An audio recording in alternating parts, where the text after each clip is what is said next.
Reading through the Bible in 1 year, April 26th, Numbers chapter 3, Psalm 37, Song of Solomon chapter 1, and Hebrews chapter 1. Now, these are the generations of Aaron and Moses, at the time when Yahweh spoke with Moses on Mount Sinai. These are the names of the sons of Aaron. Pray for me, lots of names. Nadab the firstborn, and Abihu, Eleazar, and Ithamar. These are the names of the sons of Aaron, the anointed priests, whom he ordained to minister as priests. But Nadab and Abihu died before Yahweh when they offered strange fire. Basically, it's an unauthorized incense. They thought they could do their own thing before Yahweh in the wilderness of Sinai, and they had no children. So Eleazar and Ithamar ministered as priests in the lifetime of their father Aaron. Then Yahweh spoke to Moses, saying, "Bring the tribe of Levi near, and have them stand before Aaron the priest, that they may minister to him. And they shall keep his responsibility and the responsibility for the whole congregation before the tent of meeting, to perform the service of the tabernacle. They shall also keep all the furnishings of the tent of meeting, along with the responsibility of the sons of Israel, to perform the service of the tabernacle. You shall thus give the Levites to Aaron and to his sons. They are wholly given to him from among the sons of Israel. So you shall appoint Aaron and his sons, that they may keep their priesthood, but the outsider who comes near shall be put to death." Then Yahweh spoke to Moses, saying, "Now, behold, I have taken the Levites from among the sons of Israel, instead of every firstborn, the first offspring of the womb among the sons of Israel. So the Levites shall be mine. For all the firstborn are mine, on the day that I struck down all the firstborn in the land of Egypt. I sanctified to myself all the firstborn in Israel, from man to beast. They shall be mine. I am Yahweh." Then Yahweh spoke to Moses in the wilderness of Sinai, saying, "Number the sons of Levi by their fathers' households, by their families. Every male from a month old and upward you shall number." So Moses numbered them according to their families. I lost my spot. So Moses numbered them according to the word of Yahweh, just as he had been commanded. These, then, are the sons of Levi by their names: Gershon and Kohath and Merari. And these are the names of the sons of Gershon by their families: Libni and Shimei. And the sons of Kohath by their families. Words are hard today. And the sons of Kohath by their families: Amram and Izhar, Hebron and Uzziel. And the sons of Merari by their families: Mali and Mushi. These are the families of the Levites according to their fathers' households. Of Gershon was the family of the Libnites, and the family of the Shimeites. These were the families of the Gershonites. We're about to get the information here. I'm going to scroll over a little bit and make this very large so you can see it. This is a great section. There we go. This is super important. We're about to go into this in detail, but this is super important to remember. This comes up much further into the book. When someone who is helping out, moving the Ark of the Covenant, which had been stored at someone's house for some reason, with King David, and he's bringing it into the temple. Now, there's a whole story behind that, but we'll get there. Don't worry. But when they're bringing it up to the temple, the ox stumbled, and the cart that it was resting in, remember, the Ark of the Covenant had to be carried on poles by the priests. It wasn't being carried on poles. They threw it in the back of a cart, and the oxen stumbled, and the cart shook, and this guy was worried that the Ark of the Covenant was going to fall out. So he didn't want it to get dirty, so he put his hand out to stabilize it. Immediately killed by God. Now you might be thinking, like David was when he lost his mind when this happened. King David. When he lost his mind when this happened. What the heck is God doing? We're bringing it into the temple. We're bringing it to the tabernacle in Jerusalem. We're glorifying God. He lost his mind over it. So they took it and they put it at someone else's house for a bit. And then they finally read in the book that we're about to go through about what is necessary for carrying each of these things and who it is who's responsible for all of these components and who should and should not ever, ever touch the holy things of God. God was just being faithful, as he had been faithful to them the whole time. He was being faithful to his promise that anybody from these families who touch who touch any of his holy things will die. They were being unfaithful because they didn't even bother reading the book that was available to them that told them how it should be carried and how it should be transported. Super important.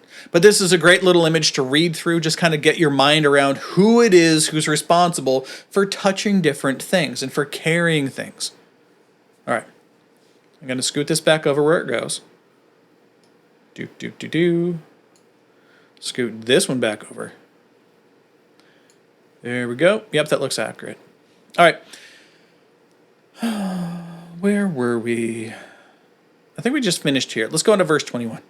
Of Gershon was the family of the Libnites and the family of the Shimeites. These were the families of the Gershonites. Their numbered men, in the numbering of every male from a month old and upward, even their numbered men were 7,500. The families of the Gershonites were to encamp behind the tabernacle westward, and the leader of the fathers' households of the Gershonites was Eliasaph, the son of Lael. Now, the responsibility of the sons of Gershon in the tent of meeting involved the tabernacle and the tent, its covering, and its screen for the doorway of the tent of meeting, the hangings of the court, the screen for the doorway of the court, which is around the tabernacle, and the altar and its cords, according to all the service concerning them. So the Gershonites were supposed to take care of all of the hangings and also all of the bits that make up the outside of the tabernacle. Of Kohath was the family of the Amramites, and the family of the Izrahites, and the family of the Hebronites, and the family of the Uzzielites. These were the families of the Kohathites. And the numbering of every male from a month old and upward, there were 8,600, keeping the responsibility of the sanctuary. The families of the sons of Kohath were to camp on the southward side of the tabernacle. And the leader of the fathers' households of the Kohathite families was Elizaphan, the son of Uzziel. Now, their responsibility involved the ark, the table, the lampstand, the altars, and the utensils of the sanctuary with which they minister, and the screen, and all the service concerning them. And Eleazar, the son of Aaron the priest, was the chief of the leaders of Levi, and had the oversight of those who keep the responsibility of the sanctuary. Of Merari was the family of the Mahlites, and of the family of the Mushites. These were the families of Merari, and their numbered men, in the numbering of every male from a month old and upward, were 6,200. And the leader of the fathers' households of the families of Merari was Zuriel, the son of Abihail. They were to camp on the northward side of the tabernacle. Now the appointed responsibility of the sons of Merari involved the boards of the tabernacle, its bars, its pillars, its bases, and all its equipment, and the service concerning them. The pillars around the court with their bases and their pegs and their cords.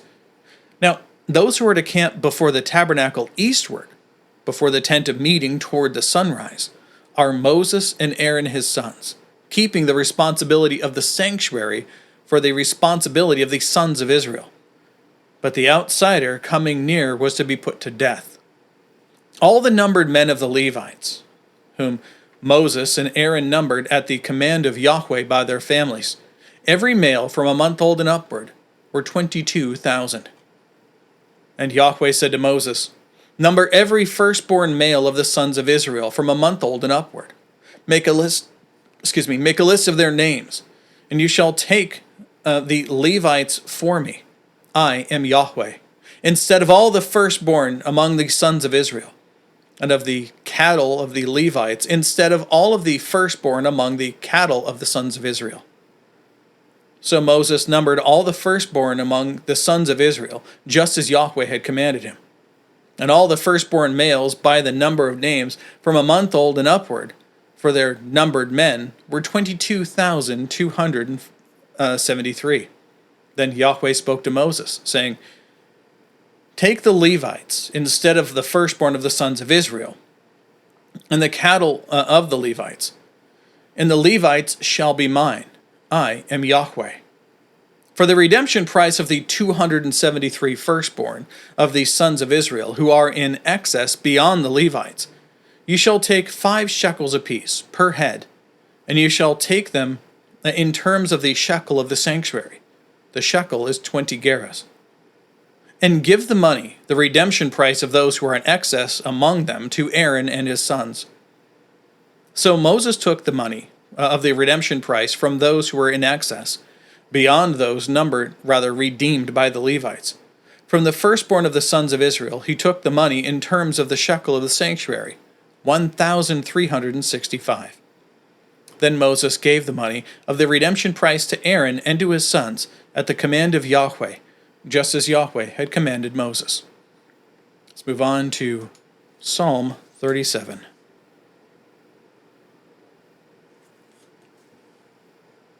Do not fret because of evildoers. Be not envious toward doers of unrighteousness, for they will wither quickly like the grass, and fade like the green herb. Trust in Yahweh and do good. Dwell in the land and cultivate faithfulness. Delight yourself in Yahweh, and he will give you the desires of your heart. Commit your way to Yahweh. Trust in him, and he will do it. He will bring forth your righteousness as the light, and your judgment as the noonday. Be still in Yahweh, and wait patiently for him. Do not fret because of him who prospers in his way, because of the man who carries out schemes of wickedness. Cease from anger, and forsake wrath. Do not fret.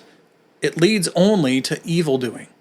For evildoers will be cut off, but those who hope for Yahweh, they will inherit the land.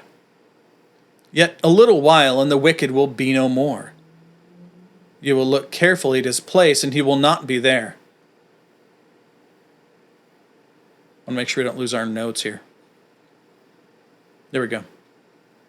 Rereading verse 10 now. Yet a little while, and the wicked will be no more. You will look carefully at his place, and he will not be there. But the lowly will inherit the land, and will delight themselves in abundant peace. The wicked schemes against the righteous, and gnashes at him with his teeth. The Lord laughs at him, for he sees that his day is coming. The wicked have drawn the sword and bent their bow, to cast down the afflicted and the needy, to slay those who are upright in conduct. Their sword will enter their own heart, and their bows will be broken. Better is the little of the righteous than the abundance of many wicked. For the arms of the wicked will be broken, but Yahweh sustains the righteous. Yahweh knows the days of the blameless, and their inheritance will be forever. They will not be ashamed in the time of evil, and in the days of famine they will be satisfied. But the wicked will perish, and the enemies of Yahweh will be like the glory of the pastures. They vanish in smoke, they vanish away. The wicked borrows and does not pay back, but the righteous is gracious and gives. For those blessed by him will inherit the land. The footsteps of a man are established in Yahweh, and he delights in his way. When he fails, He will not be hurled headlong, because Yahweh is the one who sustains his hand. I was young, and now I am old. Yet I have not seen the righteous forsaken, or seen his seed begging bread. All day long he is gracious and lends, and his seed is a blessing. Depart from evil and do good, so you will dwell forever. For Yahweh loves justice, and will not forsake his holy ones. They are kept forever. But the seed of the wicked will be cut off. The righteous will inherit the land, and dwell in it forever. The mouth of the righteous utters wisdom, and his tongue speaks justice. The law of his God is in his heart, his steps do not slip. The wicked spies upon the righteous, and seeks to put him to death. Yahweh will not forsake him in his hand. He will not condemn him when he is judged. Hope for Yahweh, and keep his way, and he will exalt you to inherit the land. When the wicked are cut off, you will see it. I have seen a wicked, ruthless man, spreading himself like a luxuriant tree in its native soil. And he passed away, and behold, he was no more. I sought for him, but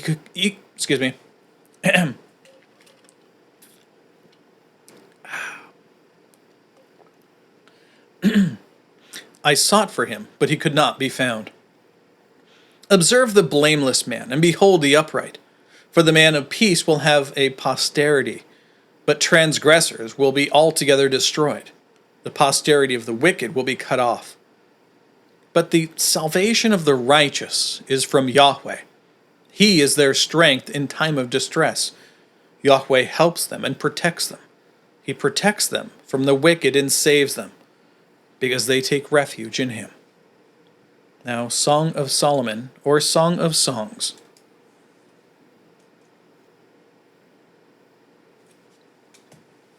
All right, let's go ahead and read the introduction on this one. Okay. According to the most common interpretation, the Song of Solomon, or Song of Songs, is a collection of love poems between a man and a woman, celebrating the sexual relationship God intended for marriage. God establishes marriage, including the physical union of a husband and wife, in Genesis chapter 2, verses 18 through 25. And Israelite wisdom literature treasures this aspect of marriage as the appropriate expression of human sexuality. Proverbs 5:15 through 20. The Song of Solomon has also been understood as an illustration of the mutual love of Christ and his church. It is possible that Solomon, 10th century BC, is the author. 1:1. However, this verse could mean that the song was dedicated to Solomon or was written about him. Therefore, many scholars regard the book as anonymous. Let's begin. As I've said before, there are some books in this Bible that I will say are a little hard to explain to kids. This is one of those. It gets a little weird. It's nothing bad, but just be mindful about it. There's only one other book in the Bible that we're going to say this about. We'll get to that later. Verse 1. The Song of Songs, which is Solomon's. May he kiss me with the kisses of his mouth, for your love is better than wine. Your oils have a pleasing fragrance. Therefore the maidens love you. Draw me after you, and let us run together. The king has brought me into his chambers. We will rejoice in you and be glad. We will extol your love more than wine. Rightly do they love you. I am black, but lovely. O daughters of Jerusalem, like the tents of Kedar, like the curtains of Solomon.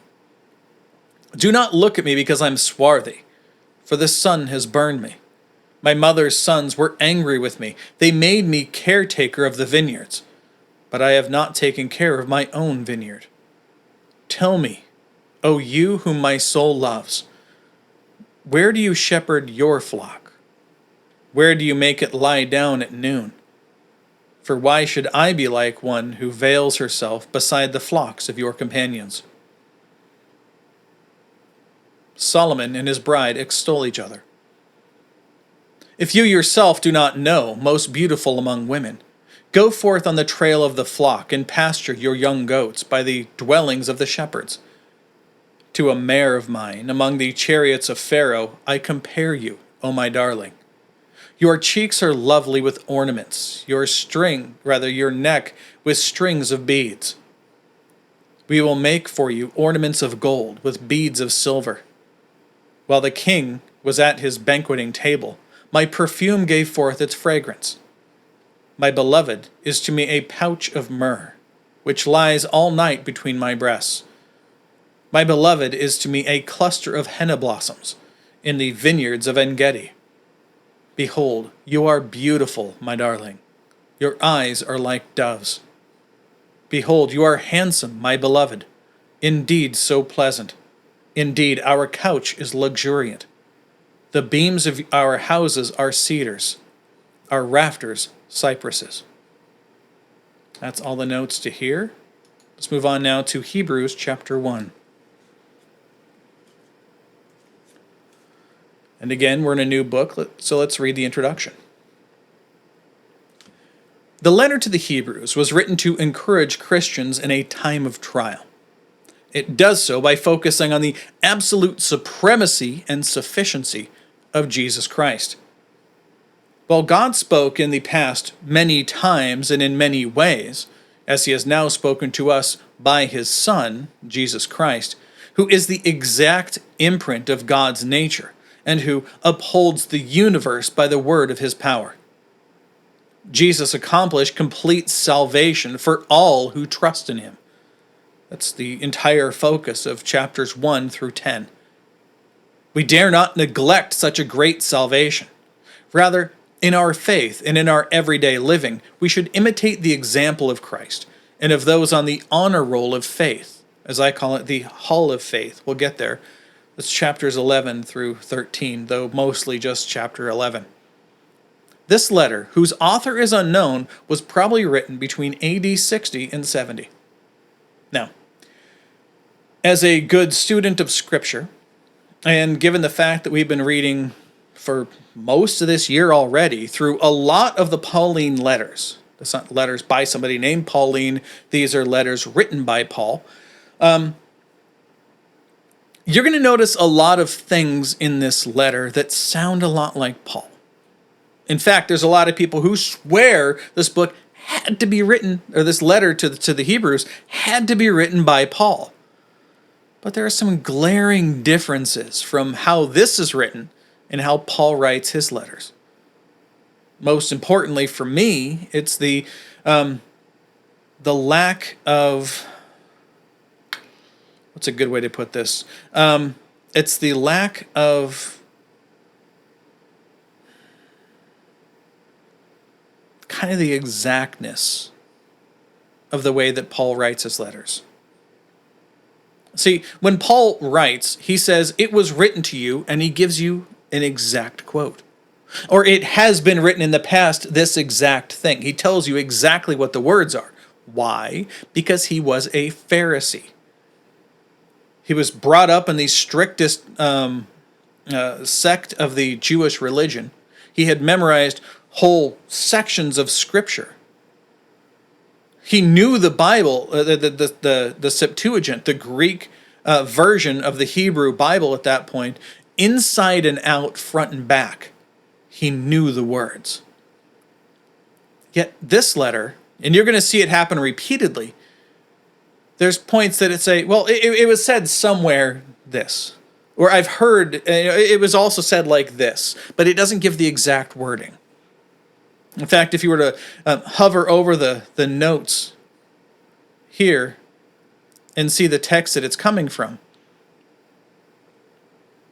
it doesn't exactly follow with what's being said. That said, I think it was written by Tychicus, who had written a couple of Paul's letters for him. That's a personal thought of mine. I think he may have been a Jewish convert of one of the kind of Gentile areas where he went off to. And I think that he had, again, this is my speculation, so take it for that, for grain of salt and all.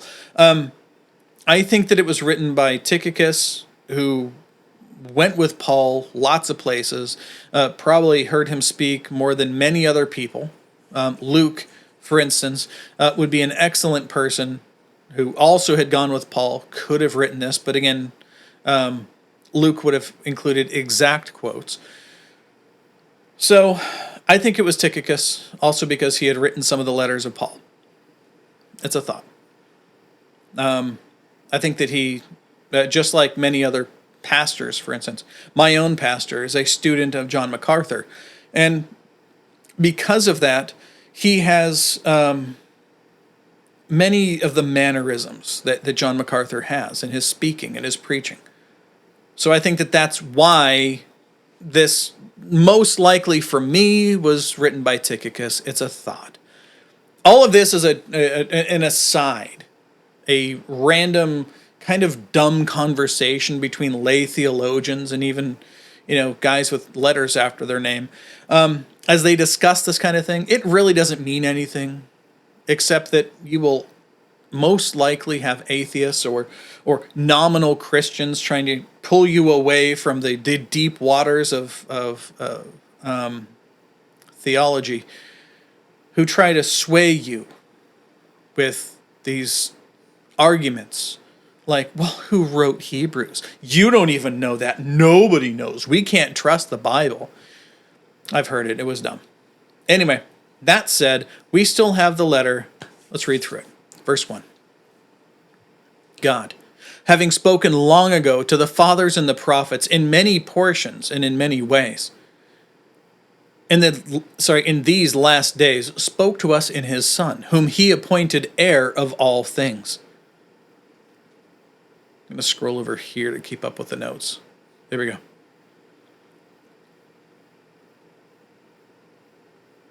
Reread I'll start back at verse 1. God, having spoken long ago to the fathers and the prophets in many portions in many ways, in these last days spoke to us in his Son, whom he appointed heir of all things, through whom he also made the worlds, who is the radiance of his glory, and the exact representation of his nature, and upholds all things by the word of his power, who, having accomplished cleansing for sins, sat down at the right hand of the Majesty on high, having become so much better than the angels, as he has inherited a more excellent name than they. For to which of the angels did he ever say, "You are my son, today I have begotten you"? And again, I will become a father to him, and he shall be a son to me. And when he again brings the firstborn into the world, he says, "And let all the angels of God worship him." And of the angels, he says, "Who makes his angels winds and his ministers flaming fire?" But of the Son, he says, "Your throne, O God, is forever and ever, and the scepter of uprightness is the scepter of your kingdom. You have loved righteousness and hated lawlessness. Therefore God, your God, has anointed you with the oil of gladness beyond your companions. And you, Lord, in the beginning founded the earth, and the heavens are the works of your hands. They will perish, but you remain, and they will all wear out like a garment, and like a mantle you will roll them up. Like a garment they will also be changed. But you are the same, and your years will not come to an end." But to which of the angels has he ever said, "Sit at my right hand until I put your enemies as a footstool for your feet"? Are they not all ministering spirits, sent to render service for the sake of those who will inherit salvation? That's all the text for today. That's also all of the notes as well. So God willing, we'll be back tomorrow. Behold, The word of the Lord.